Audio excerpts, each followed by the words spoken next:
आज आहे मकर संक्रांती. तर सर्वांना मकर संक्रांतीच्या हार्दिक शुभेच्छा. तिळगुळ घ्या, गोड गोड बोला. आज लाईव्ह पण नाही घेऊ शकले, म्हटलं आता सर्वांना कुणाच्या लाईव्हवर जाऊ पण नाही शकले.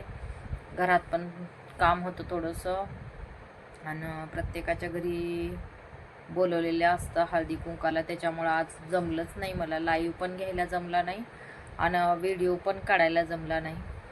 मग म्हटलं आपल्या यूट्यूब फॅमिलीला सगळ्यांच्या तर आता शॉर्ट व्हिडिओवरती जाऊन कमेंट करणं शक्य नाही, म्हणूनच माझ्याकडनं सर्व पाटील परिवारातर्फे गोड शुभेच्छा. तिळगुळ घ्या, गोड गोड बोला आणि नेहमी असंच साथ असू द्या तुमचा. खूप छान सपोर्ट करत आहात. Thank you YouTube family, thank you so much.